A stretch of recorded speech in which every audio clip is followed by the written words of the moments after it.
Welcome to another episode of the Crypto Star Wars Fans channel. I'm your host, Sean Lee.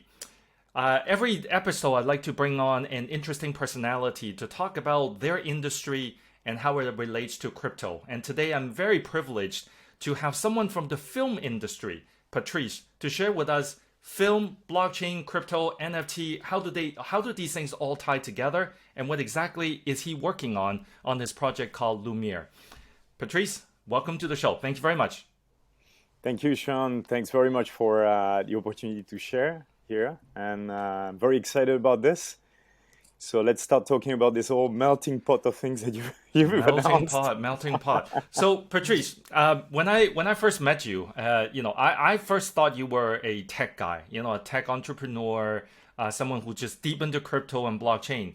But then later on, as I got to know you, I found out you have degrees in filmmaking and productions and financing. I know you also have a banking background as well before that. Tell the audience a little bit about kind of how you got to this point, and then share, kind of the highlights about your projects, Lumiere, and what it's meant to do. Yeah, it's been a long journey that I'm going to summarize in a minute. But, when you said banking, I was going to say no one's perfect, right? Nobody's perfect. Actually, there's a lot of people in blockchain now that are in banking. Absolutely. I know when we started, it was not the case. It was mostly developers, but there's a lot more traction now on this side. It all started when I was 7. Very quickly, I went to see one film with my parents at the time. It was called Once Upon a Time in the West. It was a rescreening because it's a film from 1969, so I'm not that old, Yes. And it was the film where you had an intermission in between, big screen. It was spectacle. It was a great story. It was Sergio Leone's film, right? And Ennio Morricone, when the perfect alchemy between a good director and a good composer. And the first thing I said to my mother when the film finished, it's a very violent, and that's not the kind of film you want to show a 7-year-old, by the way. But I said, can I have a harmonica? Because throughout the entire film, there's this theme. So it got me into music. And that's the beauty of film, is that it stings you not just in terms of movies, but in terms of a lot of art. It's a combination of art. And so fast forward, when I was 12, 14, I was programming video games on an old Amstrad 6128 in BASIC. And then I was making films with a VHS and Super 8. A friend of ours who was older than us, exactly totally old school, was driving us in his car, and we were taking dolly tracks on the car, basically like this. Anyway, I never thought I could actually live with that, right? Live from that. And so I ended up in a bank. Worked for quite a few years, worked in film finance there. Right. After a while, I just decided to go and get my hands dirty, as you would say. So I jumped over across the fence, and I just said, okay, I'm actually going to help producers getting finance now. I worked also for the Irish government. That's how I ended up actually in Hong Kong and in mainland China as well, doing the research for them. And those were golden years. I mean, people in China were looking for gap finance from European and US productions, and vice versa. European and US productions were looking for Chinese money, and they were looking for each other's markets. It was great. Those were the golden years, 2008 to 2014, 15, perfect. And there was the big box office of China. So that's how I ended up here in Hong Kong, and totally mixed with this. I had a role of creative producers on some of the productions where I was correcting or doctoring scripts as well. So that was really exciting until, in every good story, there has to be a rupture. There has to be a problem, a challenge. Some of my investors got burnt, and I nearly stepped out of the industry because I realized, wow, this is just going to be difficult going forward to manage and control. And I met one of the editors of Bitcoin magazine who said to me, you know what? I'm doing a PhD. His name is Nicolas Mendoza. He was the first one who really got me into blockchain. That was at the end of 2014. And he said, I'm doing a PhD on this topic in City University of Hong Kong on a totally different topic. I think you should do the same, and you do some research on blockchain technology. And maybe it will solve a couple of problems from your industry. So that's the end of 2014, early 2015, when I started the PhD at CDU, Shanxi Daihao. Right. And then fast forward a few years, basically, PhD with a visiting scholarship with UCLA, published as a book. The few seconds of wait, hold that up again. Online, online film production in China using blockchain and smart contract. Interesting. That's an Very old good. book now. It's a very Right. old book. I mean, we didn't really talk about NFTs, but we talked about something that's very important, and I will stop here. And that was the beginning of Lumiere, Okay. is that we were talking a lot about platformization at the time. There's an entire case study on Alibaba, actually, Yeah. in there, in the book. And my idea was that we have the traditional industries that were quite fragmented, but intermediated to the maximum. Then the platform came and they re-intermediated everything for themselves as a single point of failure. Right. And my idea within the book was like, we're going towards something else, which is the decentralization of the industry. And I think that's what we're talking about today. Interesting. That's how Lumiere started, actually. Okay. Okay. So it's almost like a lot of other traditional industries that started getting into blockchain and crypto. It's almost going through this evolution from kind of Web 1, a lot of ideation, a lot of innovation happening, and then you get Web 2, which is then a lot of the bigger players starting basically taking the majority of the market. You mentioned about kind of single point of failure. Then now we go into Web 3, which is now democratizing the access and the ownership and also the creativity around how some of these projects are being built. So it's almost interesting to see the same kind of evolution, but also in film. I mean, film's a fairly old industry. It's been over 100 years old, right? But it's also going through that evolution now, and it's fascinating. Yeah, no, it is a very old industry. It's an industry. I mean, music is older, right? That's true. way, That is way, true. way Yes. older. Yeah, yeah, yeah. But it's a bit of a laggard. The film is technology. I mean, there's no, without. I mean, film started from theater really being recorded Right. without sound, Right. and then sound was added, and then color was added, and then a lot of things were added. But it's a constant evolution of technology. Paradoxically, it doesn't embrace technology very fast. Like usually, music was embracing technology much faster. Like the CD preceded, or the audio tape preceded the That's right. VHS, the Yes. CDs Yeah. preceded the DVDs, etc., etc. Yeah. Now, with blockchain, what's interesting is gaming came ahead of music. Now we see music coming into the game, and movies finally waking up, That's which right. is Yes. interesting. Yeah. Yeah. It's an Yeah. Yeah. Yeah. interesting time now, Okay. actually. Okay. Very good. So, okay. So you have Lumiere. The project's been going on for quite a number of years. You've been very quietly building it out, testing the concept, obviously connecting with your film industry connections. Tell us some of the projects that you're working on now. I know you've got some very interesting projects that are both award worthy. I think that some of them have actually won awards, right? So you can talk about that. But also, where do you think this is all going? Is it getting, are the film industry people starting to see it? Or there's still a lot of education that needs to happen? What are some of those things that you're seeing out there now? There's a lot happening right now, actually. It's funny because I need to give respect as well and tribute to the people who started it in Hong Kong as well. Like if you take Jiahan Chu, like the meetups he did with Ethereum, or Leo Weiss, for example, with Bitcoin Association. We don't have enough time to name everybody here, but when you look at particularly Jihan, when I came to his first meetup, there were about 20 people, and they were all developers. And people were like, "Oh, you're in film? All right, great. Well, next time you can actually film the meetup meeting." Right. I was like, "Guys, I'm actually working on projects that are between 5 million and 12 million. No offense. I mean, I did that as well. I mean, when I was 12 and 14, as you know. Yeah.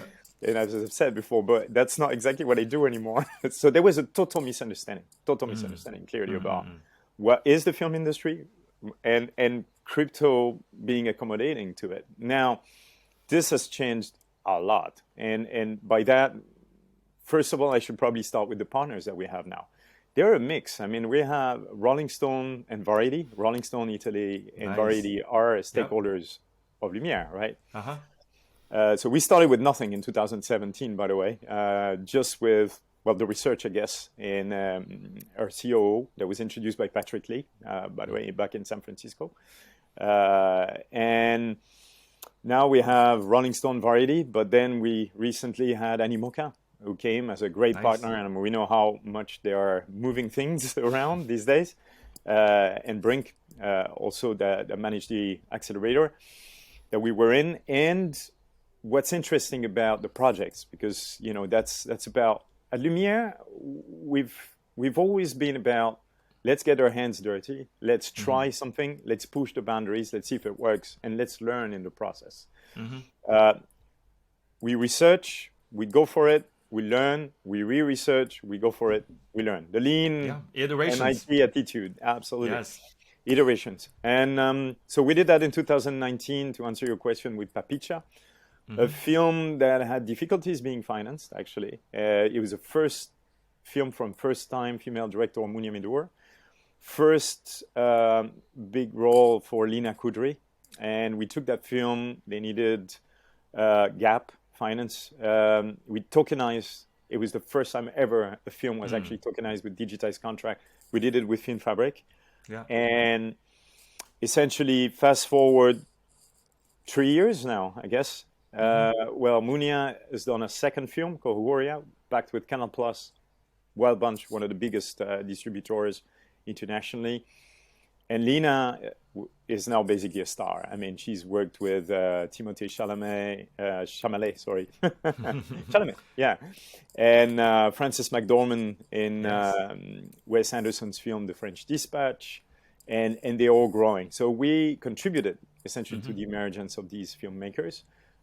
We obviously backed their second film, with the exception that instead of just tokenizing it, we are issuing NFTs for it. And we are also creating a Metaverse experience for the fans, So that's a very different, it's very different from 2019, So Patrice, let's take a step. You just covered quite a bit over the last 2-3 minutes, right?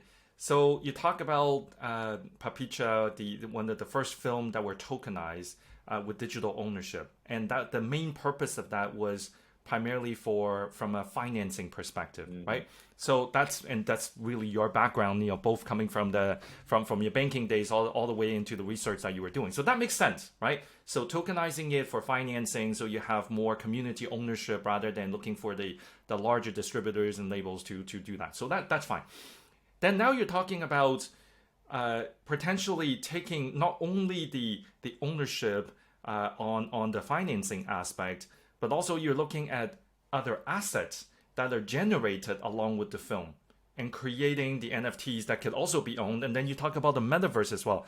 I think the audience will be very interested to see where this is going. Like, if you think about it, right? Most of us think about the metaverse in one of two ways.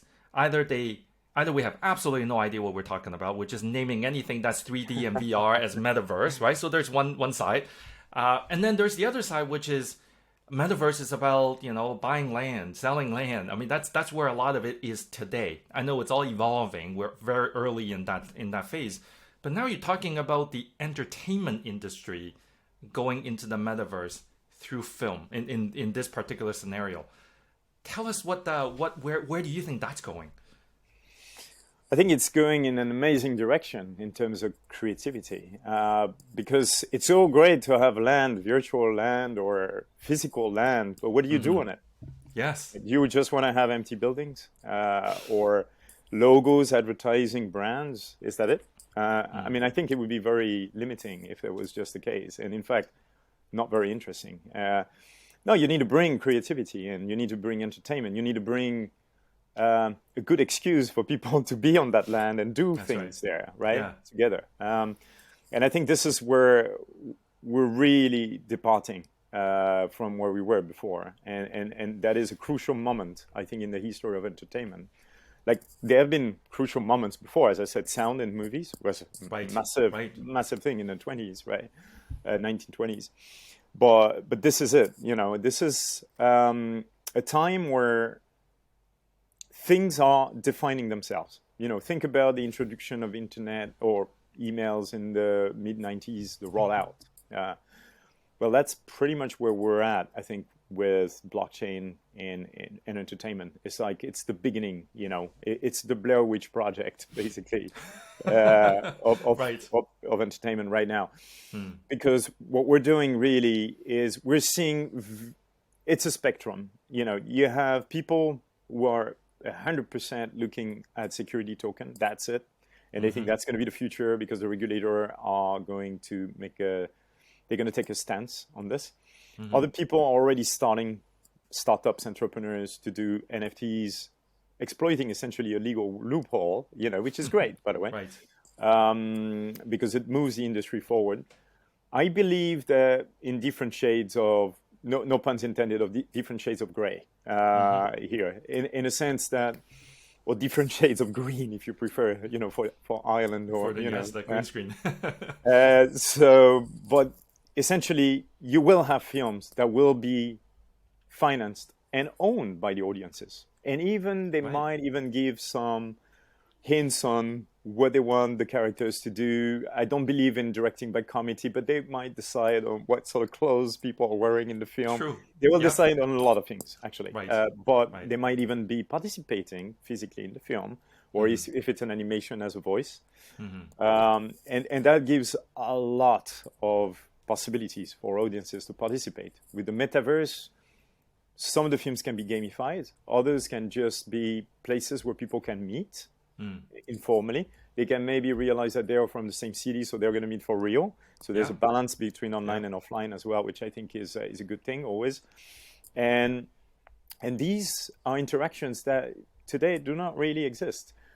Now, if you push it to the extreme, you can think of... and we've had this case, like we have a couple of companies who approached us with universes, world building. And they come, they have a world there, they know exactly how it should look, what it does, what happens in this world. And we're working on one in particular that's a very interesting world about music and entertainment. It's not just cinema. And they have characters in that world. So they have the characters, they have the world, they have some storylines. And they say, why don't we bring people in, see if they like it, if they like what they see, if they like where they are, maybe they can put their VR goggles. They can co-create. Yeah. They co-create, and off we go. We all make a film together, which is just going to advertise the environment, essentially, the Metaverse, right? Or the universe they've created. So essentially, the economics are totally changed. They've flipped upside down when you look at this. I think this is more the future. Now, is it going to be just like that? There are places where people are still using Betamax and VHS, right? So it's never going to be just like that. I think there's going to be, that's why I said there was going to be several shades of gray or green or whatever you want, purple, because you will see that there will be models where, and partly with ESG budgets now, I hate to talk about ESG. We talked about at an earlier point because it encompasses everything into a meaningless sort of vehicle. But companies could come in and say, I'm putting tickets of higher than 50,000 and I want to invest in this film because we really believe in that message. And boom. And they finance it, and it's a security token. And they're accredited for it, and there's no problem about it. But then on the other side, why would you prevent audiences to say, well, we also think this is a great film and we'd like to take part in it. And then you get them as participants with NFTs with probably much lower ticket that they can afford, So there's a notion of kind of inclusion, right? The broader community being included as not just the end result, but also the creative aspect. You're correct, right? I mean, the directing by committee is probably going to be a mess. However, there are going to be little things here and there that actually makes a lot of sense. And I think we see that through a lot of online surveys in terms of where, filmmakers are getting ideas. And it's that same type of notion. But rather than just a blank, questionnaires, pick your top 5 choices or whatever it is, they can actually participate. But then also through that, potentially some level of ownership. I think that's fascinating. And we were talking about kind of gaming and film, right? I mean, how many times over the last 20 years now we've seen very popular games, which in many sense is its own metaverse, right? And games turning into film, and then the film being very successful and going back to drive the game or the next version of the games and vice versa. So you can already see metaverses kind of colliding, kind of coming from the gaming side, coming from the entertainment side. And now, well, isn't that what the metaverse is all about, right? It's all inclusive. It could be really anything. I think that's really cool. I'm conscious of our time, and I wanted to talk a little bit about a topic that is coming, because this channel is called the Star Wars channel. So Star Wars is entertainment. It is cult. in many sense. Many audiences around the world follow it, especially with all of the new kind of TV series and the animated series and everything else around it. Do you see the tokenization aspect for film productions and financing more geared towards more the independent films, the films that maybe not have the large studios behind them? Or do you also see this whole technology and the evolution and the economics around it can apply to a large kind of commercial success and the commercial kind of portfolio like the Star Wars or like a Marvel or like any one of those very large enterprises? What do you think? I mean, first of all, disclaimer, I have to say I'm not biased on commercial or independent. I like them both. I think they've all been and always been supporting each other. Studios wouldn't have been that daring if indies wouldn't have succeeded with certain concepts first. So they fuel creativity into the studio system. At the same time, without the studio system, I'm sorry, but the indies wouldn't be able to have theaters. That's right. That's right. So it's a symbiosis, I think. Yep. So why exclude one or the other? I mean, I love both as a person, as a human being. I mean, I like a roller coaster sometimes, and sometimes I like something a bit deeper, maybe. I don't know. So now, what we're talking about is not just movies, though. It's movies, animation, series, all sorts of immersive shows potentially, because all these models can be derived for this. Now, what's important, and I'm going to Star Wars with that, what very few people realize, and they should realize that, is that movies or recorded entertainment, as we call it, which is movies, animation, and whatever else, encompass several IPs. And you rightly said, essentially you could start with a video game and end up with a movie. You could start with a book, end up with a video game, and then a movie or whatever way you want to compile it, right? Because a film has essentially 7 IPs. Fashion design, music, performance, the movie itself, photography, gaming. I'm not going to do them all, but it's about at least 7 IPs, at least. And so when you tap into one of these IPs, you're essentially potentially exploiting and cross-promoting a lot of IPs, which is bringing me to Star Wars, because they were the first. George Lucas essentially almost, you could say, invented merchandise, right? With Star Wars. Yes, that's right. It was the first time that actually audiences were able to get out. Do you remember I'm going back to the beginning, Once Upon a Time in the West, the harmonica. There was no harmonica for me when I came out of the theater, right? Yeah. But you came out of the theater of Star Wars and you could have Luke Skywalker. You could action have figures and all that. Yoda. Stickers. Absolutely, yes. Which I see behind you there. Of course. So it is Baby Yoda, actually. And so this created an entire universe within the film and what we call the meta universe, right? Which is in parallel or outside of the film. Now, what's interesting is that the metaverse brings you back into the universe of the film through another experience, and that's experience. So I think we did research with Rolling Stone, and to put it this way and very, very much simplify all of this, we found that there are 2 types of IPs, and sorry about talking intellectual property, that work well. I mean, one is what we call high concept or high profile, strong IPs, commercial IPs, and that would be the case of Star Wars. It would be the case of any film with The Rock, for example, or, any film that's adapted from a story that's already gone through a lot of readership. I mean, Harry Potter would be like the prime example. Yeah. Lord of the Rings.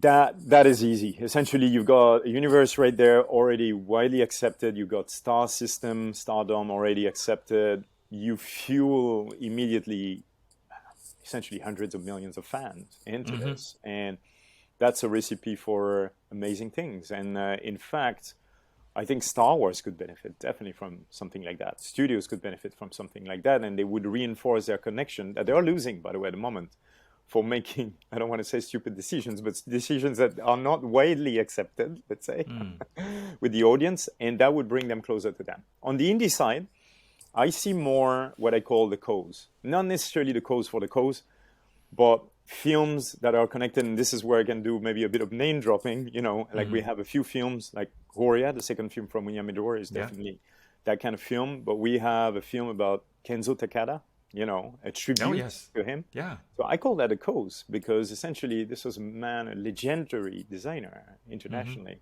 and somebody has to recount their life story. We have a film also, an animation film about that's being developed by Max Howard, the former executive at Disney and former president of Warner, who is looking at a particular cause. I cannot name it here precisely, but it's a cause that is widespread over 132 countries.